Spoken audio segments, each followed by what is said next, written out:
This podcast is brought to you by Audible. Have you been wanting to read more, but don't seem to have the time?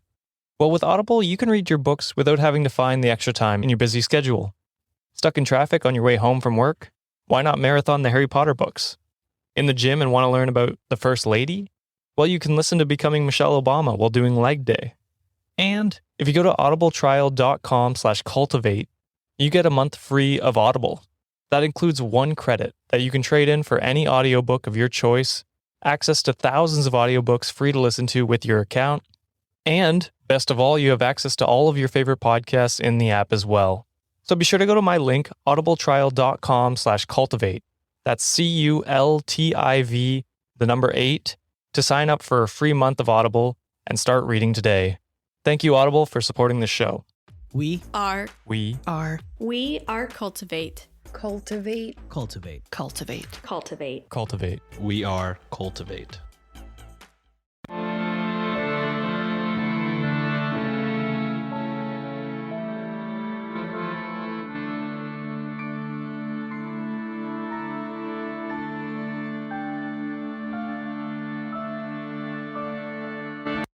Hello and welcome to Ye Olde Crime, where we discuss the funny, strange, and obscure crimes of yesteryear.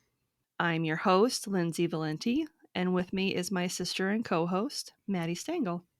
Hello. Hi. How's it going? It's going. Yeah. Mm-hmm. Happy hump day. I know, we're recording on a Wednesday night this week, which is weird. I don't think we've ever done that before. If we have, it's been a long time. Yeah. You were like, hey, can you record? And I was like, actually, yeah. I mean, why not? Sure? Sure. Sounds great. Let's do it. I got nothing but time. Mm-hmm. So welcome to August birthday month. It is the first week of the month of our births, and as has become tradition, Maddie has picked a variety of topics this month, and I'm sure she's already forgotten them. I have completely, and I'm here for the chaos.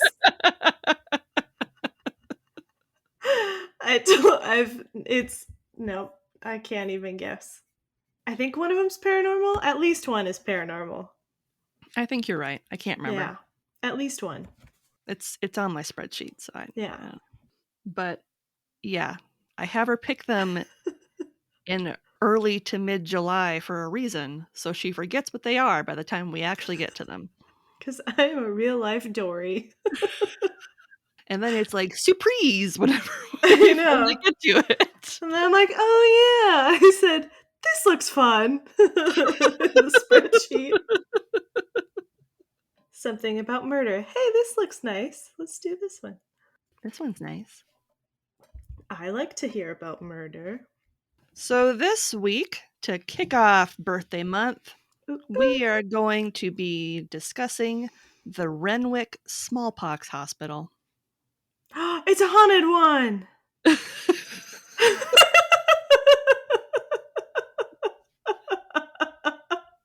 I knew it! Yay, ghosts! Yay!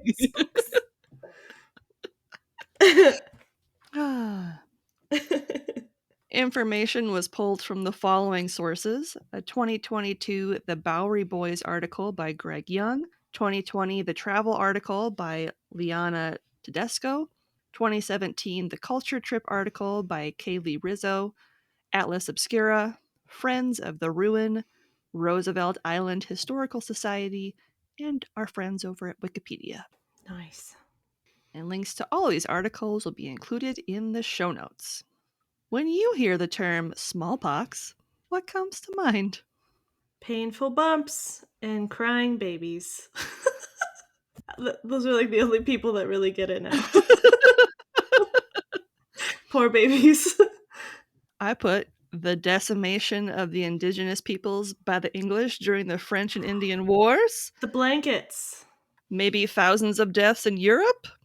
Yeah, I was not that global on a Wednesday. I mean, babies are pretty universal, so Crying babies and bumps. they cross borders That's and true. oceans. Smallpox, which is similar to the Black Plague, has been around for more than 3,000 years. Dang. In fact, it was so prolific that it was known to wipe out entire towns, hitting urban areas particularly hard. That makes sense. Urban areas were super gross. If you think they're Mm-hmm. nasty now in certain cities, boy, you had no idea. It ain't got nothing on old-timey England. We'll just No. say that. Donate to your local waste management facility. No shit. And that was a pun, but I didn't mean it to be, but it is now. According to the World Health Organization, at its peak, it would claim the lives of 1 in 10 children in Sweden and France and 1 in 7 in Russia. Jeez. That's so many children. Mm-hmm. Dang. A vaccine for smallpox wasn't invented until 1796, which was probably a good thing considering on average, up until that point, 400,000 people lost their lives from the illness each year in Europe alone. Holy smokes. You know, that's actually earlier than I anticipated a vaccine. Same. I was surprised. Yeah, I was thinking like maybe the 1900s or like late 1800s. We'll go into why you probably thought it came later. Okay. And it wasn't just the poor and working classes that were affected. No one was immune to smallpox. No. King Louis XV of France, along with other monarchs in Europe, fell victim to smallpox. Mm-hmm. Queen Elizabeth I, who caught it at the age of 29 and survived, often wore heavy lead-laced white makeup to conceal her pockmarks, and as a result has become one of the most recognizable monarchs in history. Mm-hmm. I do remember that. Yep. Lead-based. Oh. I think I didn't Google too hard for it, but I think that trend continued in the French aristocracy as well, Mm-hmm. as a way to kind of cover up their Well, and smallpox marks. they And they do do the like purposeful beauty marks and stuff somewhere. well, they do beauty marks, and I feel like they did like weird design stickery things. And they did a lot of rouge. Yeah, Rouge was a big thing too. but that would be really hard to cover, depending on how many you had. Yeah. Smallpox proliferated during the Civil War, which lasted Yeah. from April 1861 to April 1865. Many makes sense. soldiers and immigrants alike found themselves infected with the disease. That makes sense. Yeah. A lot of people from different parts of the country all in one spot, camping. Like no real, no real like protection from the elements. Poor sanitation. Yeah. Mm-hmm. Yeah. Given how contagious the disease was, numerous smallpox hospitals were created around the country in remote locations in efforts to reduce the spread. Quarantine! Open air? Not for this one. Oh. That was for tuberculosis. Yeah. You're standing in front of this really cold, windy window and breathe. Breathe deep, Johnny. Breathe deep. I taste blood. It's working. It's perfect. That's exactly what we want. Look at those beautiful Rockies. Anywho. One such location was on what is known today as Roosevelt Island in New York City, previously known as Blackwell's Island, which we've discussed before in our episode about Nellie Bly. Mm-hmm. The hospital that was constructed there was known as the Renwick Smallpox Institute, and an ideal quarantine spot considering it was only accessible by a ferry ride across the East River. Yeah. Well, and a good spot for New York. People coming in, they look sick, put them back on a ferry. Mm-hmm. To the island! Boat to a ferry. Get. Located on the southern tip of the island, for several years it was the only smallpox hospital in existence in New York City. That's insane. Mm-hmm. It gets more insane. Oh, great. As they all do, Maddie. Right. We've been here before. It escalates so quickly. The city of New York had been vaccinating its citizens as far back as 1801. But as the unvaccinated population of the city continued to grow, smallpox became responsible for 25 out of every 1,000 deaths. Jeez. Mm-hmm. It's like not much better at No. all. No. Cool. Construction of the hospital began on April 1st, 1854, and as it was being built, patients were still being treated on the island in what physician William Kelly noted as, quote, a pile of poor wooden outhouses on the banks of the river, end quote. So yeah, like the Rocky Mountain hospitals. Pretty much. You like fresh air? Great. Sit in this hut, Daryl. We got it. Get better, idiot. Get better and get. Renwick was the first major U.S. hospital dedicated to victims of smallpox, and prisoners of Blackwell Island, because remember, Blackwell was also home to an asylum and a prison. Yep. Our fun combo. It's now a trifecta of fun. Yeah. Were used to quarry, cut, dress, and lay stonework for the structure, because free labor. I mean, I get it. I mean, they It's might as not well do great. something. No. It's really not great, but like, No. true. Like, what else do they have to do on That's an true. island? That's in true. prison? Fresh air. Fresh air. Go on and get. What set Renwick apart from other institutions of the day was the fact that the smallpox hospital wasn't being built for the express purpose of treating charity cases. Given how contagious and serious the illness was, those who had the means to pay for treatment were also seen. Oh, snap. But they Mhm. hated that. The original smallpox hospital was built between 1854 and 1856 and designed by James Renwick Jr. That's really late. Well, it took 2 years for them to finish building it. Dang. James was well known for his Gothic revival style, as well as St. Patrick's Cathedral on Madison Avenue and the Smithsonian Institute in Washington, D.C. Yeah, let's have his stylings be a hospital for on an island. It is, For the sick, insane, and criminally inclined. mhm, it is a beautiful building if you look at pictures of it. But you'd be in an insane asylum for like depression or anxiety. So at Mhm. least you had like something nice to look at. That's true. Well, and with smallpox, you're either going to die or you're going to get better and you're going to leave eventually. So, Yeah. Might as well be in a nice spot. yep. The hospital, which was 3 stories high and built in a U shape, although that was later, never mind, boasted locally sourced gray nis on the facade. Its footprint was roughly 100 by 40 square feet, or 30.5 by 12 square meters. It boasted a variety of detailing, such as a light-filled tower with recessed arches, a Ooh. small cupola above the main entry, a large single-story porch with a bay window, Just one. just one. Not to mention the number of parapets, pointed arches, and mullioned windows. Nice. So if you weren't hallucinating from the fever, you could enjoy the space. Yeah.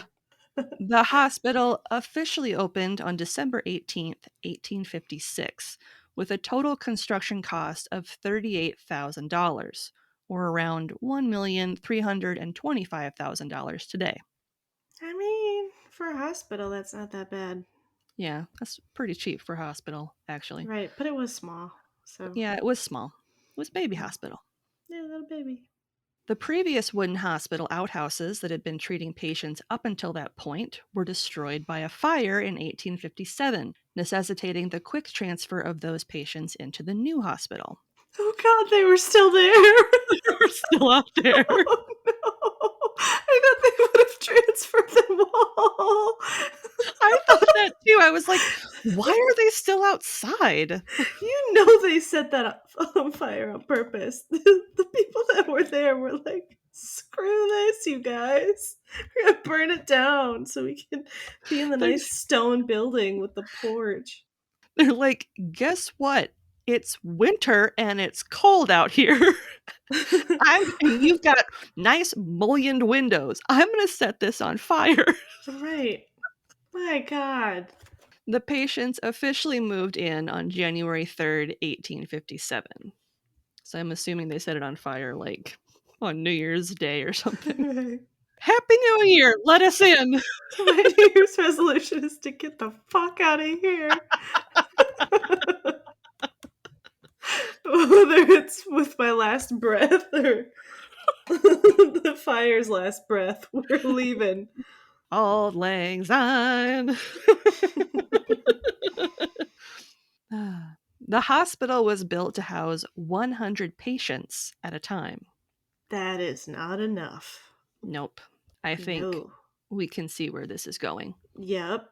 Following the opening of its doors, the number of patients soared to around 7,000 each year, and of that number, around 450 of them each year would not recover, aka passed away. That's not great. No, I mean, it's not half, but it's still not great. but it's not great. Bet you wish you had the wood shack now, don't you? Right. Can you rebuild that wooden outhouse? I'd like to go back outside, sir, I'd like to be alone. with my thoughts and my pox. My little shanty.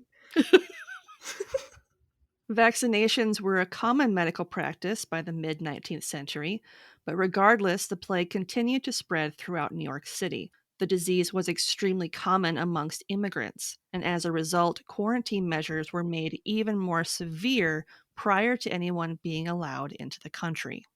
Yeah. We know what that's like now. Parallels. Yeah. Yep. Physician William Sanger noted that the new building was, quote, admirable, end quote.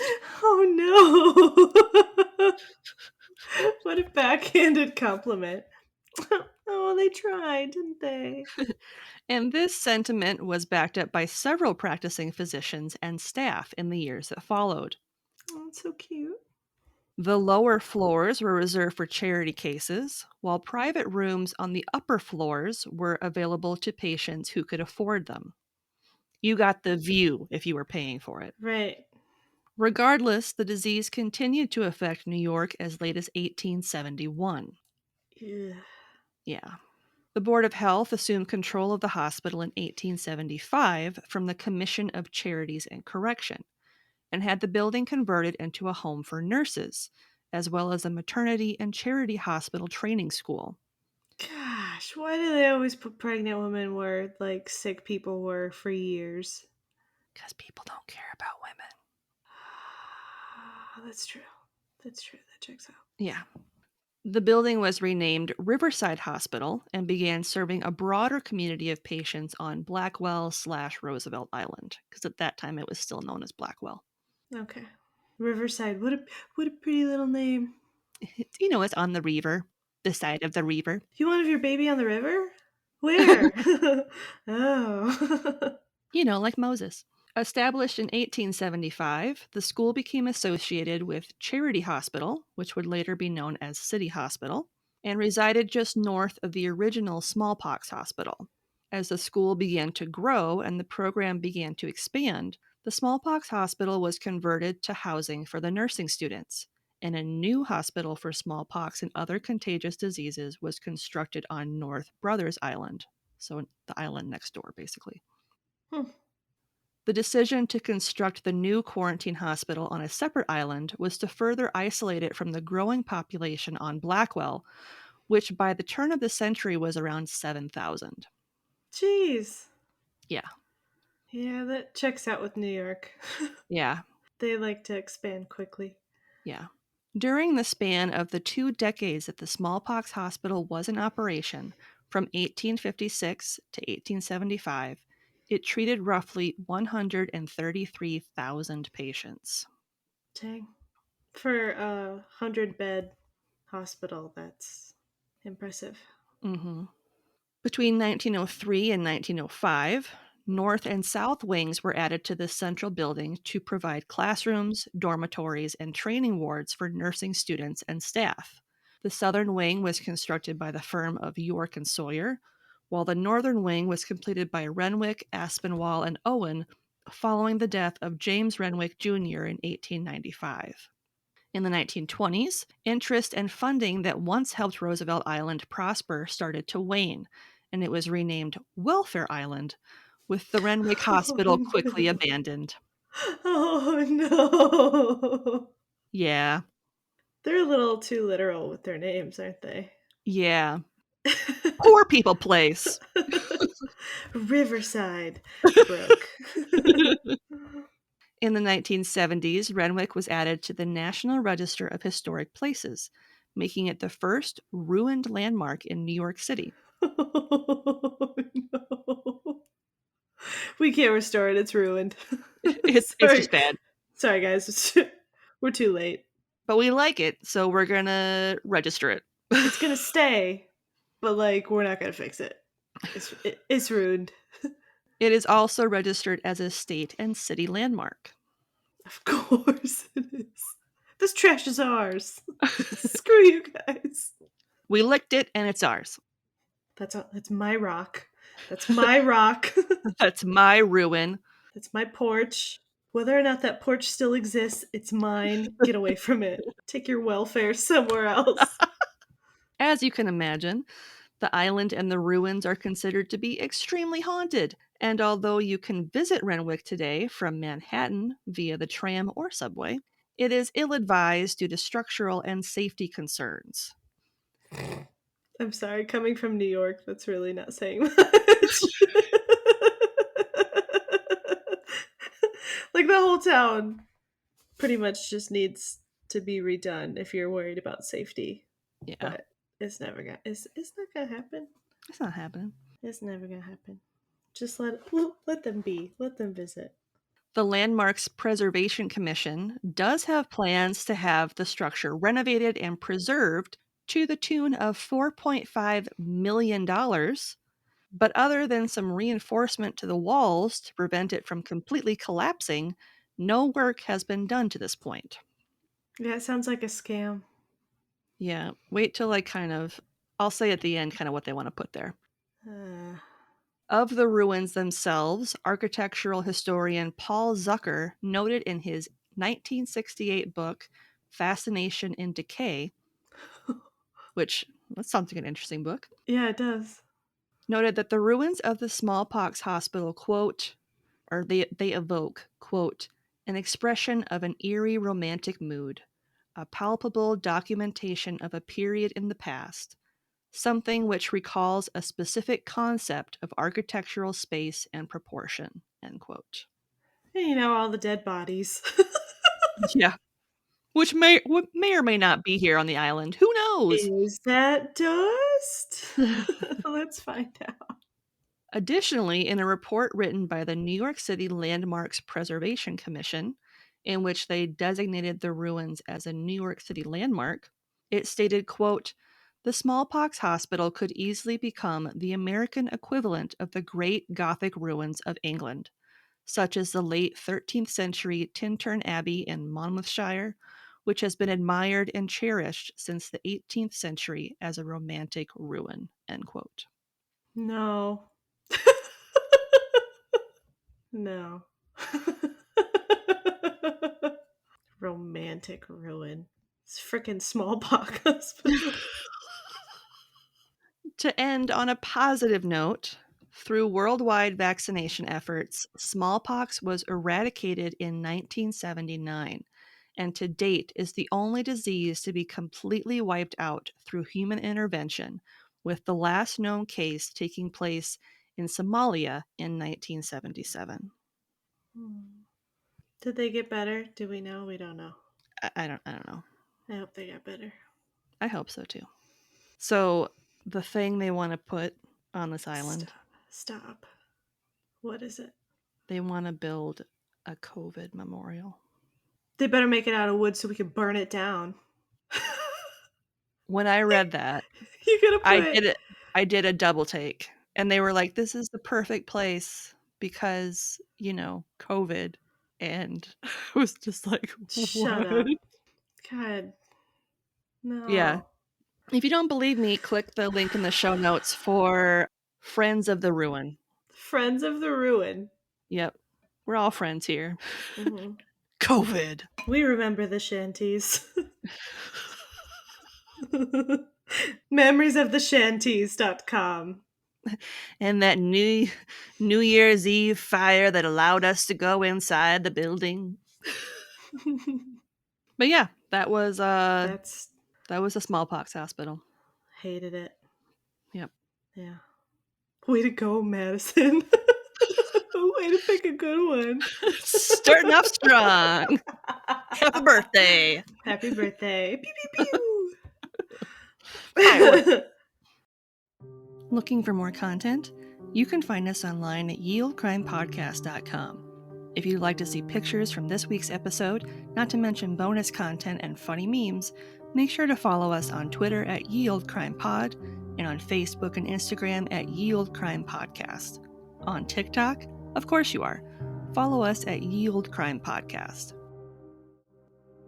If you want a playlist of all our episodes on YouTube, click the link in our show notes or in our link tree and subscribe today for not only a list of our full catalog, but a separate list as well, just of our Can You Crack the Cramp Word segments.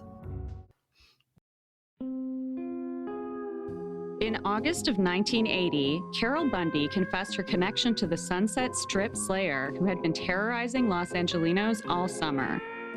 In September of 2012, the cult of the Unification Church, also known as the Moonies, mourned the death of their leader, Sun Myung Moon.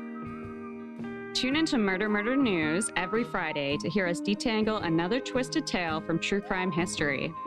If you're an amateur sleuth who hopes to someday solve a cold case or locate a missing person, tune into Murder Murder News and start off your search with a deep dive into some fascinating and very solvable cases.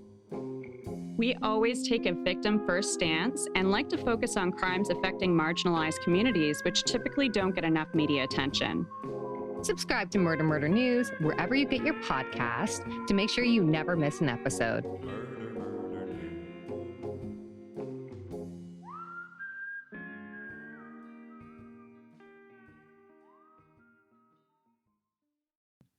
This week's podcast plug is the Murder Murder News podcast, which is your source for the latest breaking true crime news, TV reviews, and all things spooky.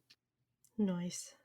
Best friends Aurora and Angelina connect weekly to talk murder.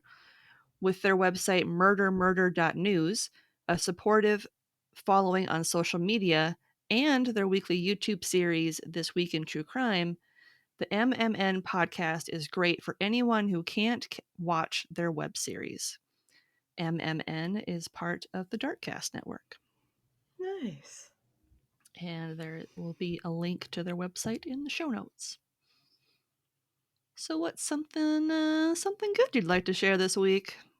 Oh man, I've been really hammocking it up and it's been great. I'll preface this. I don't know if I've said it again. Dory Memory Bank. We've got this cool little setup. We live on the first floor of an apartment and we've got a patio.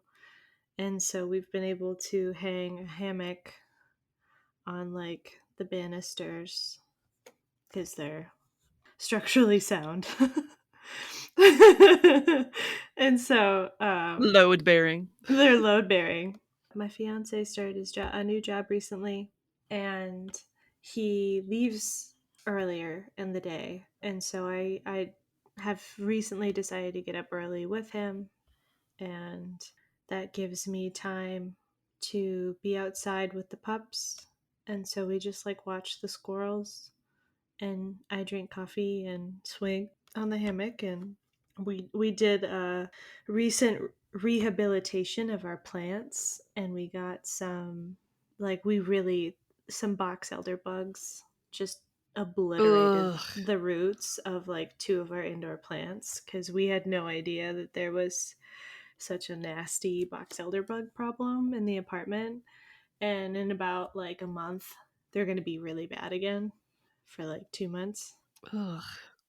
It's gross, but there were like a ton of box elder bug eggs, just embedded in the roots of a couple of our plants. So we spent most of Sunday rehabilitating the, like taking all those out, repotting them, giving them better like plant food soil, and they're all doing super great.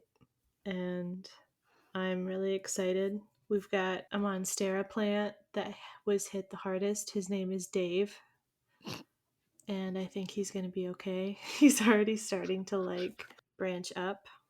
And we got a new monstera named Steve, and he's got 2 new sprouts Nice. since Sunday. So Nice. they're doing well. We put like a bunch of like insect stuff where it needed to be in the soil. So we're hoping they'll be protected, but it was just really nice, like taking the time to do that despite it being super gross and like sad that we didn't catch it, because you don't know. Like the box elderbugs eggs are like these tiny yellow eggs, so they look like the pebbles in like the soil mix. And the only way you know that they're not is they're yellow and not white. Yeah, super messed up. So I hate it. it was all bad. Gross. So yeah, just hammocking and plant caring. Planting and Rehabbing. caring. Gardening. So yeah, that was my good thing. What about you? What's one good thing? Okay. Okay. I got one. Okay, fine. It's sort of a good thing.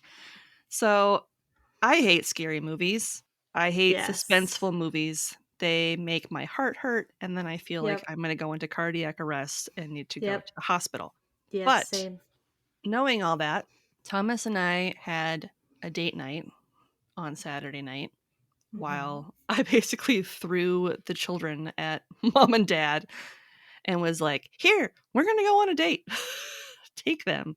We went and got ramen, and we made a special unplanned trip into Dinkytown and hit up Insomnia Cookies and the mochi donut place that's across the street. Dang, did you try the Korean corn dog place No, that's over there? I didn't know it was there, or we would have next time. We want to do that. We should do that before the kids go back to school, like college kids. Yeah, I was thinking, I was like, oh, I should message Maddie and see if she wants to go there sometime. The answer is yes. I want a cheese corn dog so bad. Little fries on it. But yeah, the mochi donuts were insane. Really, really good. They kind of look like a teething ring, but delicious. Yeah. And they had boba tea, which is just boba tea, but they added an at the end of it. Boba tea. Delicious. And then that was like lulling me into a false sense of security before we went and saw Nope. And oh man, I don't do well with suspense. And before we even left the house, Thomas was like, do you want a blanket or something? I grabbed my axolotl squishmallow and was like, I don't care that I'm almost 40 years old. I am bringing this to the movie theater, and I am going to squeeze the living shit out of it when I'm terrified. And he was like, I'm cool with that. I was like, okay, good, because I'm doing it. And so you don't have a choice. It was a good movie. There were definitely parts of it that I did not like. Yeah, Jordan Peele does an incredible job, but he also does not hold back. Yeah, there's some stuff with a chimpanzee that I really didn't like. But it was good. At the end of the movie, because I had the squishmallow in my left hand, my left arm, and I'm pretty sure I shifted the stuffing around in it by the time the movie was done. It had a noticeable dent in the middle of it. And I was also holding on to a couple of Thomas's fingers. And at the end of the movie, I was like, are you okay? And he's like, kinda. Like, my fingers hurt just a little bit. And I'm like, I'm sorry. But I am proud of myself for going, even though I did not want to go. And it wasn't as bad as I thought it was going to be. That's awesome. So, that's my good thing. Yeah. If you were to, like, step back into it, a Jordan Peele movie is a good dip back in. Because Thomas seems to be convinced that I saw Get Out with him, and I said, no, I haven't. I haven't watched that. I don't think I have either. I was like, I've heard of it. I have seen clips from it, but I have never watched the full thing, and we certainly never watched it together. So on that note, a great way to support the show if you want to help us out, but can't do so financially, which is totally cool, you can leave us a review, preferably 5 stars. On Apple Podcasts, Podchaser, Good Pods, you can now leave ratings on Spotify, or wherever there's platforms that you are allowed to leave reviews on. This week's review comes from our friend Trevor, and it was posted over on Podchaser. And they say, this is definitely one of the most unique podcasts I've ever listened to. For one thing, the hosts are very funny and great together. It probably helps that they are sisters. Yeah, it does. But the thing that really makes it stand out is that they only cover stories from before 1900. So I hadn't heard about most of the stories they tell, and I'm always learning something new when I listen. They're also very active on Twitter. I kept updating them on my progress, and it was exciting seeing their excitement. I can't recommend this podcast enough. Aw, thanks. Thanks, Trevor. That's awesome. If you're interested in ad-free content, consider supporting us with a one-time donation either over on Buy Me a Coffee or our Venmo page, both of which are in our link tree and in the show notes. If you'd like early ad-free content, not to mention some bonus material, become a member of our Patreon today for as low as $1 a month. Got something you want to say? Shoot us an email over at yeoldcrimepodcast@gmail.com. We'd love to hear your story ideas, see any gifts you send our way, or if you just want to say hello. We're pretty friendly. Speaking of friendly, if you'd like to have real-time conversations with us, consider joining our Discord over at the Cultivate Network. You can chat with us over at the Old Crimers Cubby, or catch up with any of the other great creators that are part of the Cultivate family of podcasts. Just click the link in our show notes or over on our link tree to get started today. On that note, as always, I'm Lindsay, And I'm Madison. and we'll see you next time with another tale As old as crime.